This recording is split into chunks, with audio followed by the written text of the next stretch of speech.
दोस्तों, प्रेमचंद की यह कहानी आज भी उतनी ही प्रासंगिक है जितनी उस समय थी जब यह लिखी गई। एक और तो यह कहानी पुरुषवादी सोच को दर्शाती है, तो वहीं दूसरी ओर नारी के दयावान हृदय की मिसाल पेश करती है। समुदाय का वह ताना बाना जहाँ पुरुष परिवार के पीछे केवल अपना ही हाथ मानते आए हैं, उस मिथक को इस कहानी ने तोड़ दिया है कि परिवार को जोड़कर रखने में औरत की भूमिका कमतर नहीं है। तो आइए सुनते हैं मुंशी प्रेमचंद की कहानी बड़े घर की बेटी।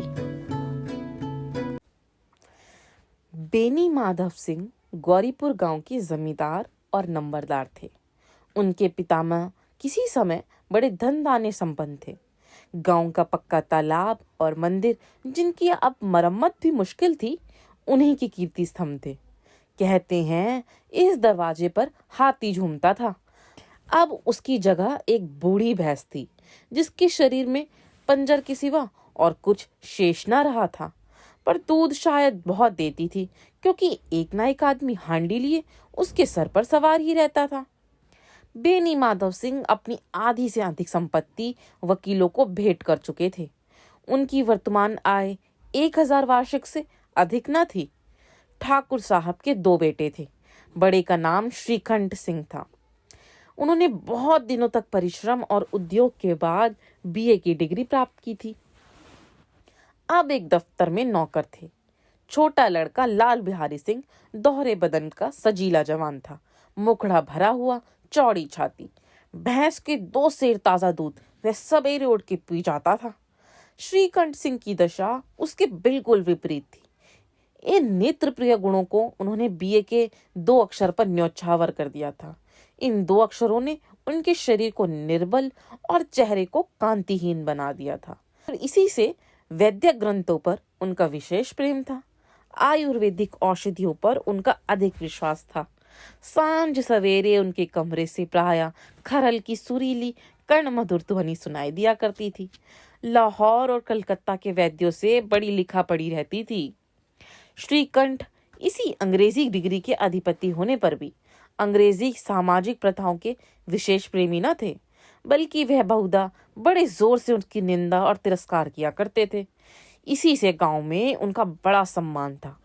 दशहरे के दिनों में वह बड़े उत्साह से रामलीला में सम्मिलित होते और स्वयं किसी न किसी पात्र का पाठ लेते।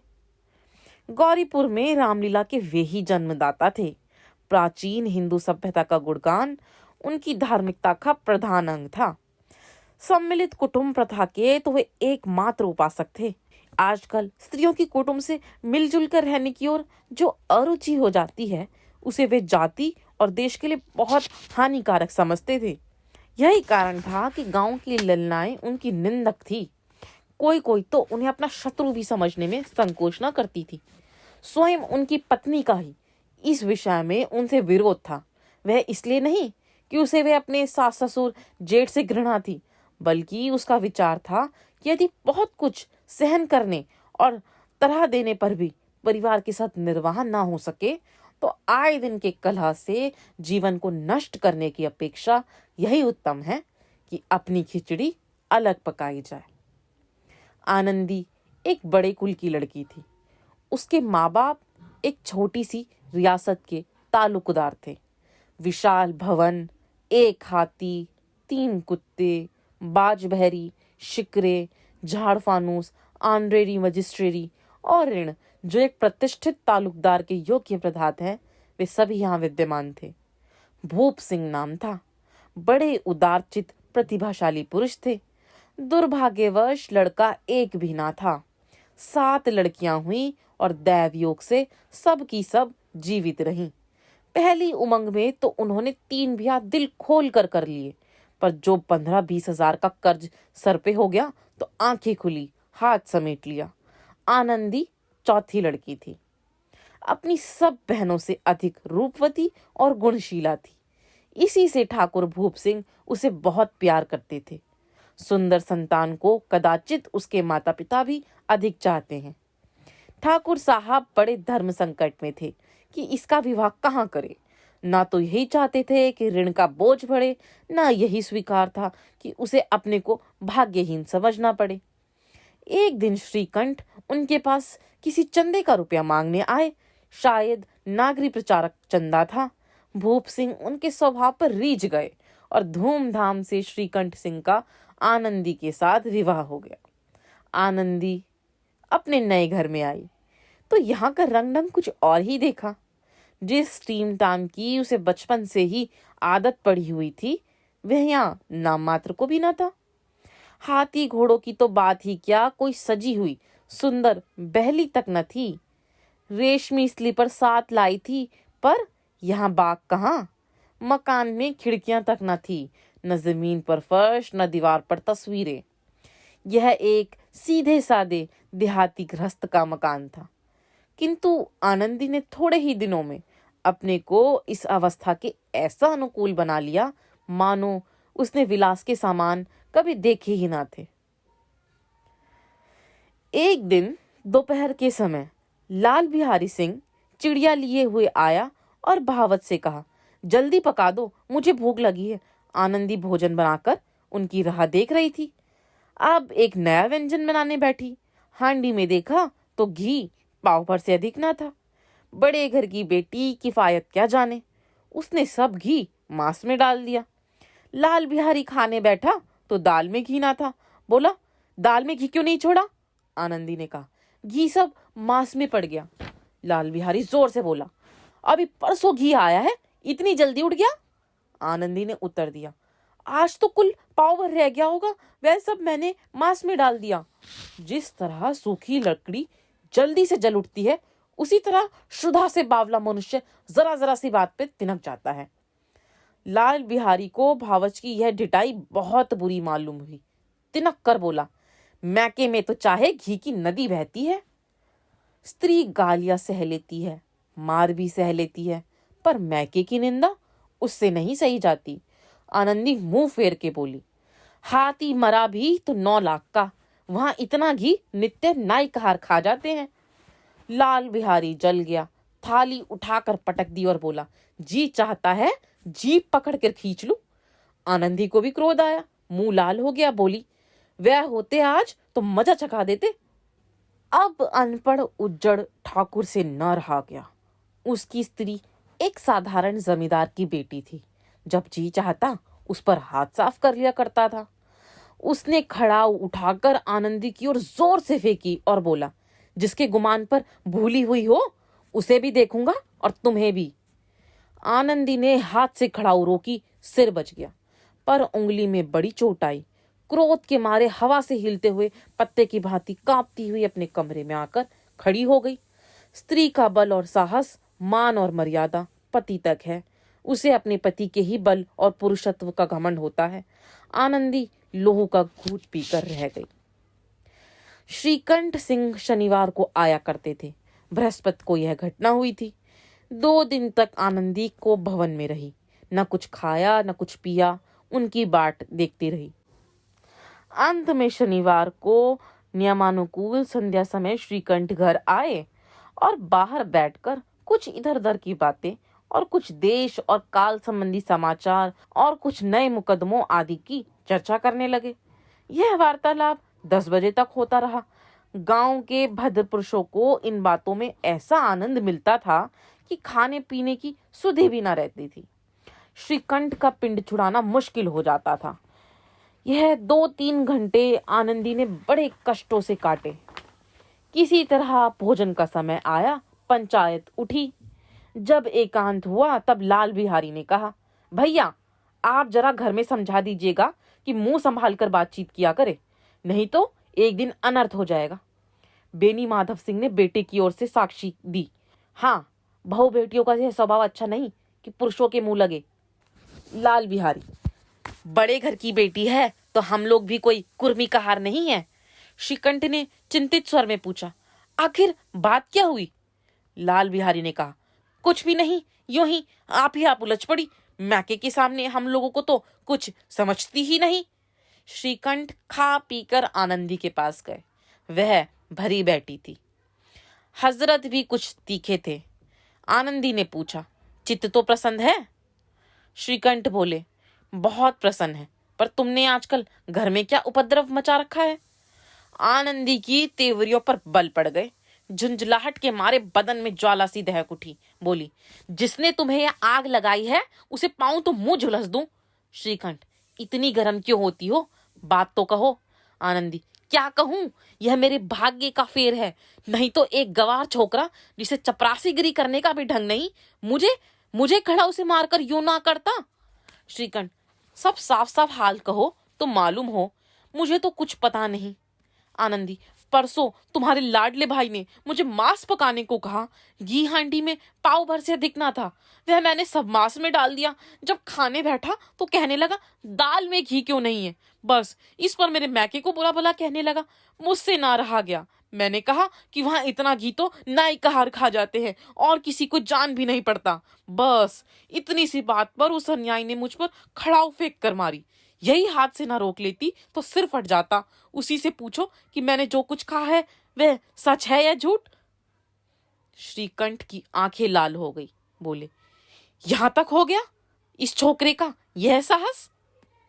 आनंदी स्त्रियों के स्वभाव अनुसार रोने लगी, क्योंकि आंसू उनकी पलकों पर रहते हैं। श्रीकंठ बड़े धैर्यवान और शांत पुरुष थे। उन्हें कदाचित ही कभी क्रोध आता था, पर स्त्रियों के आंसू पुरुषों की क्रोधाग्नि बढ़ाने में तेल का काम देते हैं। रात भर करवटें बदलते रहे। उद्विग्नता के कारण पलक तक नहीं झपकी। प्रातःकाल अपने बाप के पास जाकर बोले, दादा, अब इस घर में मेरा निर्वाह न होगा।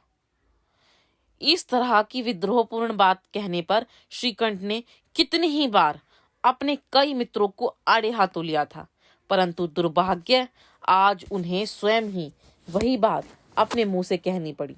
दूसरों को उपदेश देना भी कितना सहज है। बेनी माधव सिंह घबरा कर उठे और बोले, क्यों क्यों? श्रीकंठ, इसलिए कि मुझे भी अपनी मान प्रतिष्ठा का कुछ विचार है। आपके घर में अब अन्याय और हट का प्रकोप हो रहा है। जिनको बड़ों का आदर सम्मान करना चाहिए वह उनके सिर चढ़ते हैं। मैं दूसरों का चाकर ठहरा घर पे रहता नहीं। यहाँ मेरे पीछे स्त्रियों पर खड़ाऊ और जूतों की बौछार होती है। कड़ी बात तक चिंता नहीं, कोई एक दो कह ले, यहाँ तक तो मैं सह सकता हूँ, किंतु कदापि नहीं हो सकता कि मेरे ऊपर लात घुसे पड़े और मैं दम ना मारूं। बेनी माधव सिंह कुछ जवाब न दे सके। श्रीकंठ सदैव उनका आदर करते थे। उनके ऐसे तेवर देखकर बूढ़े ठाकुर अवाक रह गए। केवल इतना ही बोले, बेटा, तुम बुद्धिमान होकर ऐसी बात करते हो? स्त्रियां इस तरह घर का नाश कर देती हैं, उनको बहुत सिर चिढ़ाना अच्छा नहीं। श्रीकंठ, इतना मैं जानता हूं, आपके आशीर्वाद से ऐसा मूर्ख नहीं हूं। आप स्वयं जानते हैं कि मेरे ही समझाने बुझाने से इसी गांव में कई घर संभल गए, पर जिस स्त्री की मान प्रतिष्ठा का मैं ईश्वर के दरबार में उत्तरदाता हूं, उसके साथ ऐसा घोर अन्याय और पशुवत व्यवहार मुझे असह्य है। आप सच मानिए, मेरे लिए यह कुछ कम नहीं है कि लाल बिहारी को कुछ दंड नहीं देता। अब बेनी माधव सिंह भी गरमाए, ऐसी बातें और न सुन सके। बोले, लाल बिहारी तुम्हारा भाई है, उसे जब कभी भूल हो उसके कान पकड़ो। लेकिन श्रीकंठ बोले, लाल बिहारी को मैं अपना भाई नहीं समझता। बेनी माधव सिंह, स्त्री के पीछे? श्रीकंठ, नहीं, उसकी क्रूरता और अविवेक के कारण। दोनों कुछ देर चुप रहे। ठाकुर साहब लड़के का क्रोध शांत करना चाहते थे, लेकिन यह नहीं स्वीकार करना चाहते थे कि लाल बिहारी ने कोई अनुचित काम किया है। इसी बीच में गांव के कई और सज्जन हुक्का चिलम के बहाने से वहां आ बैठे। कई स्त्रियों ने जब यह सुना कि श्रीकंठ पत्नी के पीछे पिता से लड़ने को तैयार है, तो उन्हें बड़ा हर्ष हुआ। दोनों पक्षों की मधुर वाणियां सुनने के लिए उनकी आत्माएं तलमलाने लगी। गांव में कुछ ऐसे कुटिल मनुष्य भी थे जो इस कुल की नीतिपूर्ण गति पर मन ही मन चलते थे। वे कहा करते थे, श्रीकंठ अपने आप से दबता है, इसलिए वह दब्बू है। उसने इतनी विद्या पढ़ी, इसलिए वह किताबों का कीड़ा है। बेनी माधव सिंह उसकी सलाह के बिना कोई काम नहीं करते, यह उनकी मूर्खता है। इन महानुभावों की शुभकामनाएं आज पूरी होती दिखाई दी। कोई हुक्का पीने के बहाने और कोई लगान की रसीद दिखाने के बहाने आकर बैठ गए। बेनी माधव सिंह पुराने आदमी थे, इन भावों को ताड़ गए। उन्होंने निश्चय किया कि चाहे कुछ भी क्यों ना हो, इन द्रोहियों को ताली बजाने का अवसर ना दूंगा। तुरंत कोमल शब्दों में बोले, अब तो लड़के से अपराध हो गया। इलाहाबाद का अनुभव रहित झल्लाया हुआ ग्रेजुएट इस बात को ना समझ सका। उसे डिबेटिंग क्लब में अपनी बात पर अड़ने की आदत थी। इन हथकंडों की उसे क्या खबर। बाप ने जिस मतलब से बात पलटी थी वह उसकी समझ में ना आई। बोला, लाल बिहारी के साथ अब इस घर में मैं नहीं रह सकता। बेनी माधव, बेटा, बुद्धिमान लोग मूर्खों की बात पर ध्यान नहीं देते। वह बेसमझ लड़का है, उसे जो कुछ भूल हुई उसे तुम बड़े होकर क्षमा कर दो। श्रीकंठ, उसकी इस दुष्टता को मैं कदापि नहीं सह सकता। या तो वह इस घर में रहेगा या मैं रहूंगा। आपको यदि वह अधिक प्यारा है तो मुझे विदा कीजिए। मैं अपना भार आप संभाल लूंगा। यदि मुझे रखना चाहते हैं तो लाल बिहारी सिंह दरवाजे की चौखट पर बस चुपचाप खड़ा अंतिम निश्चय। बड़े भाई की बातें सुन रहा था। वह उनका बहुत आदर करता था। उसे कभी इतना साहस नहीं हुआ था कि श्रीकंठ के सामने चारपाई पर बैठ जाए, हुक्का पी ले या पान खा ले। बाप का भी वह इतना मान न करता था। श्रीकंठ का भी उस पर हार्दिक स्नेह था। अपने होश में उन्होंने कभी उसे घुड़का तक नहीं था। जब इलाहाबाद से आते तो उसके लिए कोई ना कोई वस्तु अवश्य लाते। मुकद्दर की जोड़ी उन्होंने बनवा दी थी। पिछले साल जब उसने अपने से ड्योढ़े जवान को नाग पंचमी के दिन दंगल में पछाड़ दिया तो उन्होंने पुलकित होकर अखाड़े में जाकर उसे गले लगा लिया था। 5 रुपए के पैसे लुटाए थे। ऐसे भाई के मुंह से आज ऐसी हृदय विदारक बात सुनकर लाल बिहारी को बड़ी ग्लानि हुई। वह फूट फूट कर रोने लगा। इसमें संदेह नहीं कि वह अपने किए पर आप पछता रहा था। भाई के आने के एक दिन पहले से ही उसकी छाती धड़कती थी कि देखूं भैया क्या कहते हैं। मैं उनके सम्मुख कैसे जाऊंगा, उनसे कैसे बोलूंगा, मेरी आंखें उनके सामने कैसे उठेंगी। उसने समझा था कि भैया मुझे बुलाकर समझा देंगे। इस आशा के विपरीत आज उसने उन्हें निर्दयता की मूर्ति बने हुए पाया। वह मूर्ख था, परंतु उसका मन कहता था कि भैया मेरे साथ अन्याय कर रहे हैं। यदि श्रीकंठ उसे अकेले में बुलाकर 2-4 कड़ी बातें कह देते, इतना ही नहीं 2-4 तमाचे भी लगा देते तो कदाचित उसे इतना दुख ना होता। पर भाई का यह कहना कि मैं अब इसकी सूरत नहीं देखना चाहता, लाल बिहारी से न रहा गया। वह रोता हुआ घर में आया। कोठरी में जाकर कपड़े पहने, आंखें पोंछी, जिससे कोई यह समझ ना सके कि वह रोता था। तब आनंदी के द्वार पर आकर बोला, भाभी, भैया ने निश्चय किया है कि वह मेरे साथ इस घर में ना रहेंगे। वह अब मेरा मुंह नहीं देखना चाहते, इसलिए मैं अब जाता हूँ। उन्हें फिर मुंह ना दिखाऊंगा। मुझसे जो कुछ अपराध हुआ हो उसे क्षमा करना। यह कहते कहते लाल बिहारी का गला भर आया। जिस समय लाल बिहारी सिंह सिर झुकाए आनंदी के द्वार पर खड़ा था, उसी समय श्रीकंठ सिंह भी आंखें लाल किए हुए बाहर से आए। भाई को खड़ा देखा तो घृणा से आंखें फेर ली और कतरा कर निकल गए, मानो उसकी परछाई से दूर भागते हैं। आनंदी ने लाल बिहारी की शिकायत तो की थी, लेकिन अब मन में पछता रही थी। वह स्वभाव से ही दयावती थी। उसे इसका तनिक भी ध्यान न था कि बात इतनी बढ़ जाएगी। वह मन में अपने पति पर झुंझला रही थी कि यह इतने में गर्म क्यों हो जाते हैं। उस पर यह भी भय लगा हुआ था कि मुझसे इलाहाबाद चलने को कहे तो कैसे क्या करूंगी। इस बीच जब उसने लाल बिहारी को दरवाजे पर खड़े यह कहते सुना कि मैं अब जाता हूँ, मुझसे जो कुछ अपराध हुआ है उसे क्षमा करना, तो उसका रहा सहा क्रोध भी पानी पानी हो गया। वह रोने लगी। मन का मैल धोने के लिए नयन जल से उपयुक्त और कोई वस्तु नहीं है। श्रीकंठ को देखकर आनंदी ने कहा, लाला, बाहर खड़े बहुत रो रहे हैं। श्रीकंठ, तो मैं क्या करूं? आनंदी, भीतर बुला लो, मेरी जीभ में आग लगे, मैंने कहां से झगड़ा उठाया। श्रीकंठ, मैं ना बुलाऊंगा। आनंदी, पछताओगे, उन्हें बहुत ग्लानि हो गई है, ऐसा ना हो कि कहीं चल दें। श्रीकंठ न उठे। इतने में लाल बिहारी ने फिर कहा, भाभी, भैया से मेरा प्रणाम कह दो। वह मेरा मुंह नहीं देखना चाहते, मैं भी इसलिए अपना मुंह उन्हें ना दिखाऊंगा। लाल बिहारी इतना कहकर लौट पड़ा और शीघ्रता से दरवाजे की ओर बढ़ा। अंत में आनंदी कमरे से निकली और उसका हाथ पकड़ लिया। लाल बिहारी ने पीछे फिर के देखा और आंखों में आंसू भर बोला, मुझे जाने दो। आनंदी, कहाँ जाते हो? लाल बिहारी, जहां कोई मेरा मुंह ना देखे। आनंदी, मैं न जाने दूंगी।